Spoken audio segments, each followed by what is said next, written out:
Alright, you guys, today we got the dark physiology of Franklin Saint. Now, if you don't know who Franklin Saint is, I'll give you a little rundown before the video gives you a little rundown.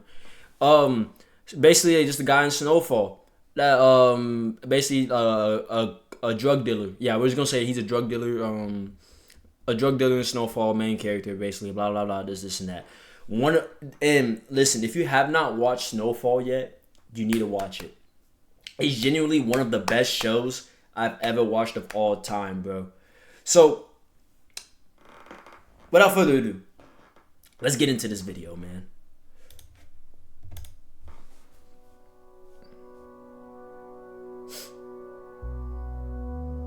This is Franklin Saint, and if you've indulged in the series Snowfall, I think you'll agree with me that Franklin has one of those dark character arcs that become amusing to us as viewers.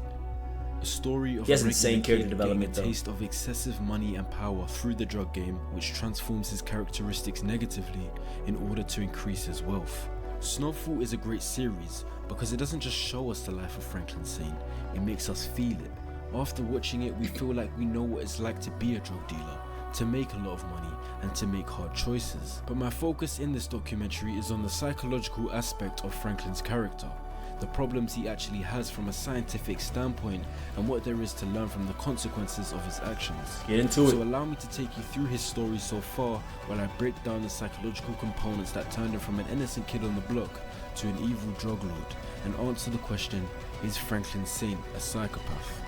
I think he is. I'm not gonna lie, he is. But I feel like in life you have to be a psychopath a little bit, in a way. I don't know. If that's just my opinion. I feel like you low-key have to be a little bit psychopath. I feel like everyone is, to be honest. It just depends, you know what I mean? Like, in a way. I'm not talking about fully psycho, you know what I mean? You know what I'm trying to say. The game's rigged. Man, it made for people like us, so you know what? I'm rewriting the rules. Franklin Saint gets introduced in 1983 as a 19-year-old black kid living in South Central LA. The traits he seems to possess are being ambitious and intelligent, someone with extreme potential. He graduates high school and gives university an attempt, but ends up dropping out. The initial problem that arises for Franklin is that he's misguided. Being a black working class man in this period, Franklin struggled to find purpose outside his neighborhood. Amongst his people, the narrative suggests that going down the educational route just equals an uphill battle against the white middle class when looking for good jobs and careers, which deters most from trying, resorting to either being an athlete or being on the streets. Franklin knows internally he's destined for greatness, but just feels like society isn't in his favor. He initially starts working in a grocery store while also selling cannabis for his uncle Jerome, making okay money, but not to the extent that really satisfies him. However, one day, his white friend Rob tells him where he gets his coke from, a man named Avi. Franklin, being the ambitious kid he is, sees a potential opportunity to make more money, due to the substance being a much higher price than what he's used to. So he approaches Avi and proposes that he's given a chance to impress. Okay, front me a key. And I'll turn it around quick. Bro, you know, bro, and like I said, if you know what I'm saying, if you haven't watched this, bro, I'm gonna say like a little spoiler. Bro, he could have literally died doing this. Literally, bro. He could have died chasing his dream. His dream was to become rich. Well, yeah, rich and also freedom. He wanted to be free. That's like he wanted to have money. No, he wanted to have freedom. And he thought that having a lot of money would bring him freedom, right? So he could have literally died. And he low-key almost did too. He almost died a few times too. Oh my goodness. We're not even gonna get to that. How you planning to do I that? think the video's gonna get to that People in my anyway. neighborhood. They don't even know what cocaine is in your neighborhood, let alone have the money to afford it. My people do. And it could mean a whole new client base for you. Could In have died Franklin's right here, mind, bro. if he doesn't get rich somehow, he'll be stuck forever. so his determination at this point was incredibly high to do whatever it takes. Selling pure coke in Franklin's neighborhood wouldn't work well because poorer people can't afford it, and not long into his journey, he was beaten up and robbed for stealing a high-value Right here, bro. customer He could have from died two right here, sellers. bro. Low-key. But not deterred, he tries to branch out to different areas, and whilst in Oakland with his two boys Leon and Kevin, Franklin finds out about crack cocaine, which they called rock, a more dangerous drug due to its potency and cheap price. But in Franklin's business mind, all he could see was dollar signs. Bro, he's he learns so how to cook smart, up rock bro. and brings it back to LA, where notoriety is being gained and respect is important. He engages in violence and killing for Bro, and like, you know what, bro? I'm gonna break it down even more. You know what I'm saying, bro? Dude, this dude literally saw a crackhead, basically a crackhead, and bro, when he was just watching her like enjoy it, bro, he was like, you know what? Like he basically like imagined like his people back, like his community back at home, bro. Cause you know what I'm saying, like back then, crackheads, right? A bunch of crackheads, right? A bunch of people off the street. You know what I'm saying, bro? He literally just came up with that idea, and that's insane to me that he came up with that idea so fast, bro. First time in his life and appears uncomfortable, showing his lack of experience in the game. But now he's got his product and he's got his customers in his neighborhood. He's recruited for good into the drug world, and profits are his future.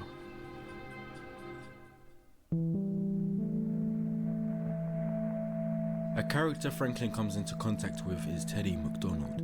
Teddy is going to be an important character in this video as he displays the balance between Franklin and higher powers. When meeting Franklin, Teddy is a CIA agent whose aim it is to supply drugs into the USA and use the profits to fund a war against communism in another country. When he meets Franklin, he introduces him under a fake alias, Reed Thompson, and offers to become his coke supplier, which Franklin takes and then gets his people to turn into rock and distribute at a cheap price around the neighborhood. This is Franklin's first major issue.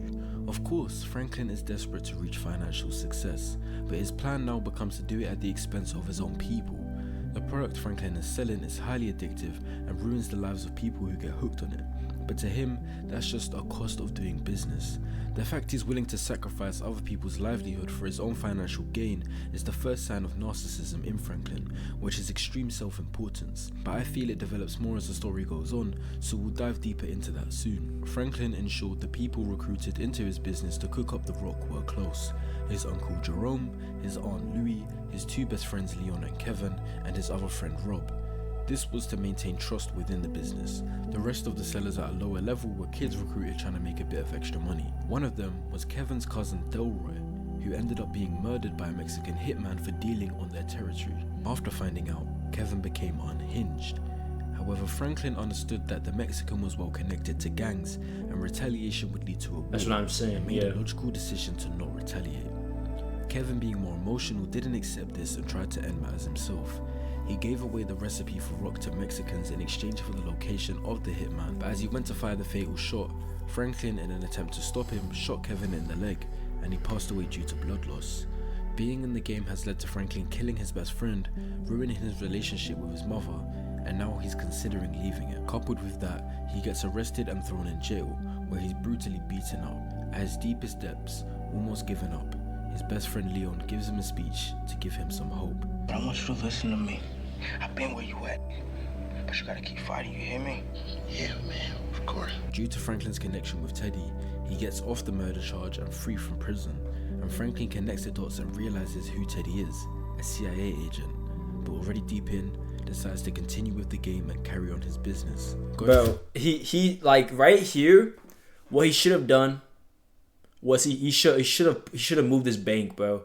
He should have like saved up money in cash, but like in cash, not with banks, because you already know CIA agents can easily just track your banking statements and all that.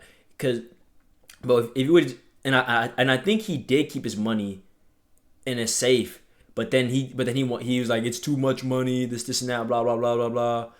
I still think he should have just kept his money in a safe or in like his house. And like he should just move it around like once a week, you know what I mean? But you know what I'm saying? Things happen. He didn't think that far ahead, bro. He thought he was all good, but CIA is a CIA, bro. At the end of the day, the depths and struggles that he's now been through, we now have a darker, more heartless Franklin Saint with only one goal on his mind: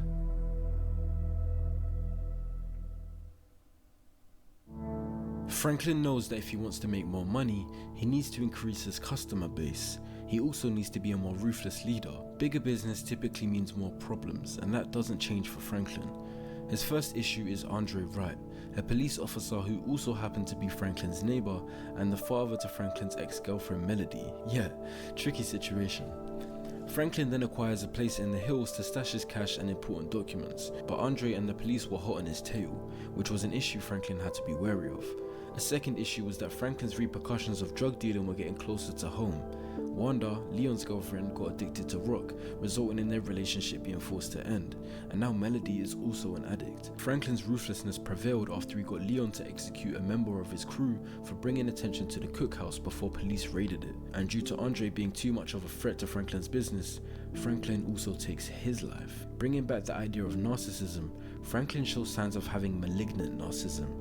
This is someone who fantasizes about power and has a tendency to lash out if someone goes against their policies or plans, and they don't mind taking advantage of others. Basically like a mafia boss, bro. This is like mafia boss mentality right here, bro. If you really think about it, or gang leader, whatever you want to call it. They're both the same thing in my opinion. He's turning into a psychopath. Added with his lack of empathy and desensitization to killing, the assumption is turning more into a reality. Research suggests that these antics could be related to Franklin running a business. There was a book a couple of years ago exploring how many CEOs might have psychopathic traits. Perhaps there's something about power. Perhaps in order to get to that level, you have to not care about other people. You have to demand a certain level of treatment and respect, and that's what narcissists do. Whilst doing my own research, I found that 4 to 12% of CEOs display psychopathic tendencies, suggesting a correlation between Franklin's career choice and his psychology.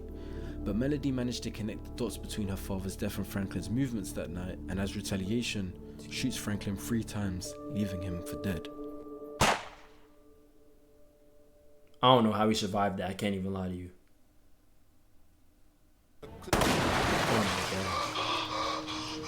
I'm not gonna lie. After he got shot, this is when he turned into a cold ass motherfucker. I'm telling, bro. This is when he had the most aura. I'm gonna say it right now. This right here.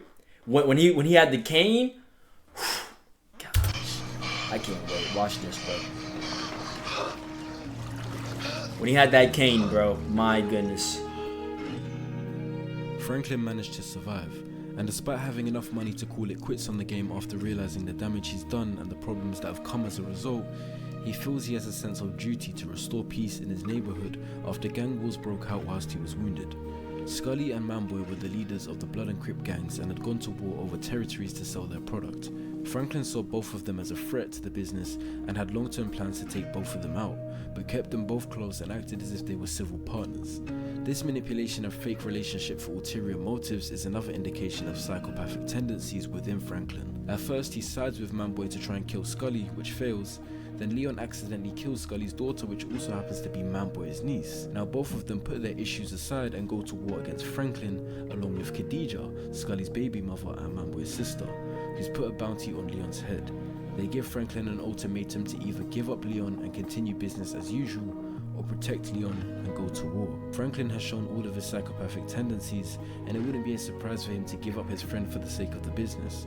But one of Franklin's key traits is being loyal to those who have been there from the start. In the war, Franklin displays his superior intelligence that I mentioned at the start and manages to overcome Khadija and Manboy, and Scully retires from the war, leaving Franklin with no more enemies. However, another problem arises closer to home. His father, Alton, a figure that only recently came back into Franklin's life, fears for Franklin's safety due to him working with the CIA agent. And like his father, bro, is literally like one of the like it was so stupid the way like now he cares. You know what I mean? Like, bro, you're way too late. You know what I'm saying? Like I get it, that's your son and all. But bro, you were way too late. You're just now realizing he's at risk for his life. Like, come on now, big dog. You can do a whole lot better than this. You know what I mean? And exposes the story to a reporter and puts Teddy's career and therefore Franklin's business in jeopardy, causing friction between them. Like I said, when I first introduced Teddy to the story, he's the only one who has power superiority to Franklin, and Franklin finds it a struggle to make things on his terms, and he's so used to having control over the people he works with. But Franklin overcomes this imbalance and stops Teddy from retaliating, and lets his mum and dad flee the country to Cuba. However, Teddy loses his job after getting exposed, and tracks Alton down and ends his life too, unbeknownst to Franklin, and now Franklin can focus on a much brighter future for the business.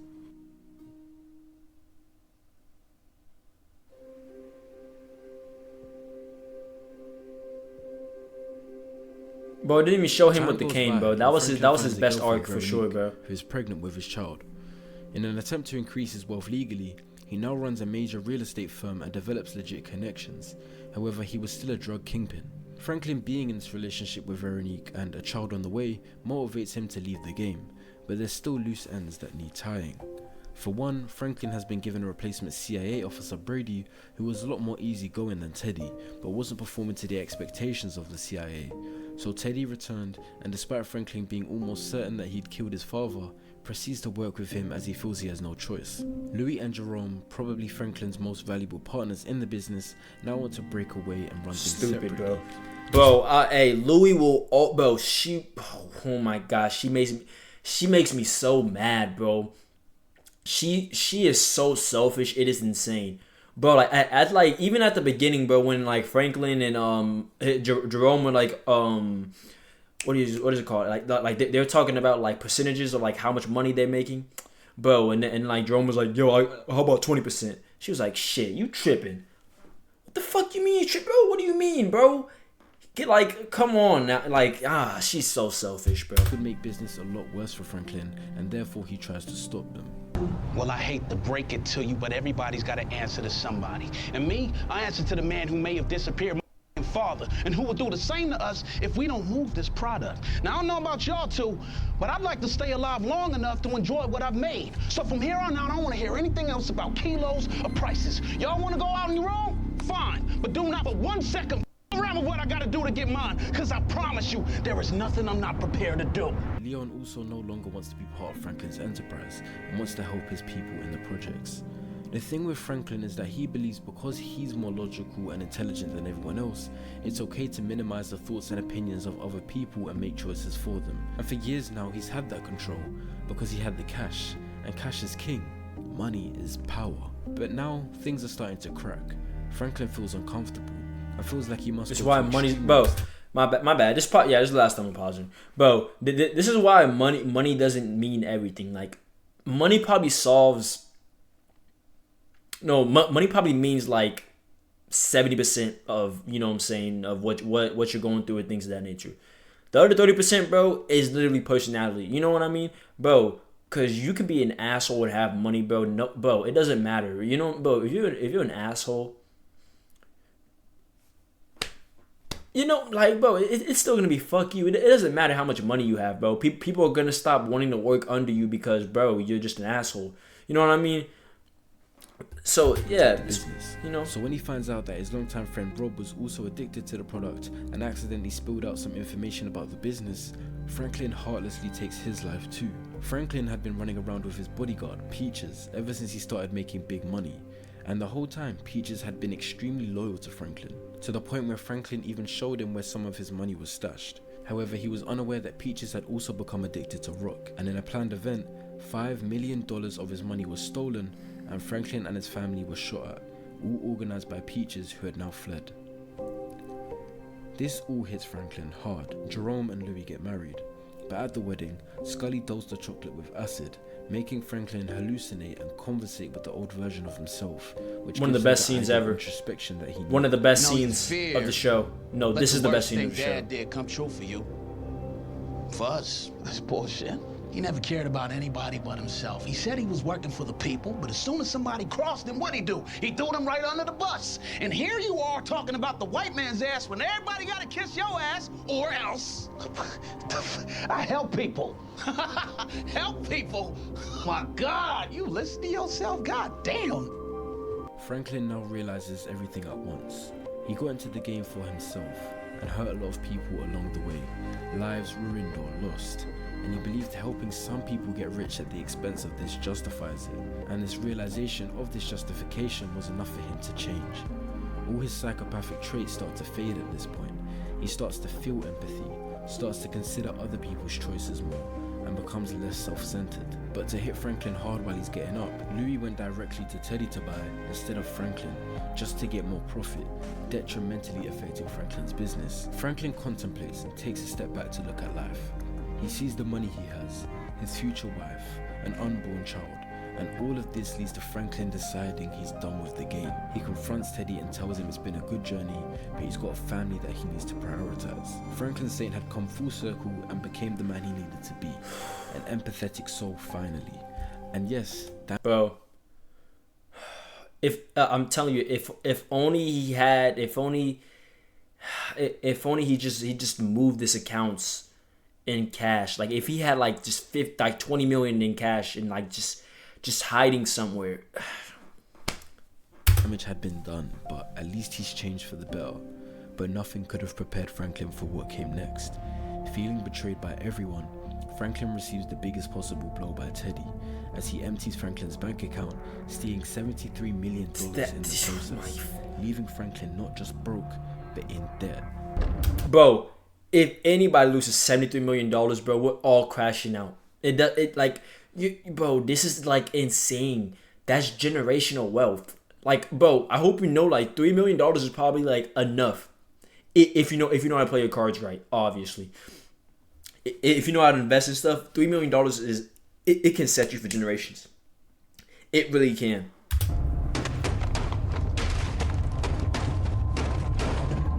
I understand, bro. We all understand why he's crashing out like this, bro.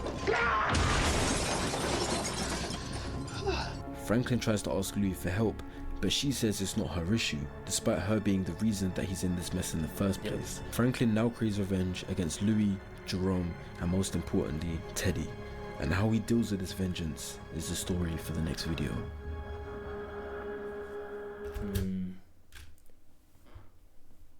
Man, oh man, bro. I can't even lie to you. Like I said, one of the best shows of all time. It's very unfortunate the way that he went out. He didn't die, but the way he turned out, bro, at the end of the show, it's so sad, bro. He was up and then he was down within a few years, bro. This goes to show you that, dude, no matter how much money you make or no matter how up you are, bro, you can always fall back down if you don't play your cards right, bro. Just insane. But man, if you're new here, like, subscribe, comment down below whatever you want me to react to. On the road to 100 subs this month. And I think that's all for today. Well, it's 2 a.m. It's not today, but it's not Sunday no more. It's Monday now. But you know what I'm trying to say. Okay. Anyways, I'll catch y'all guys in the next one, man.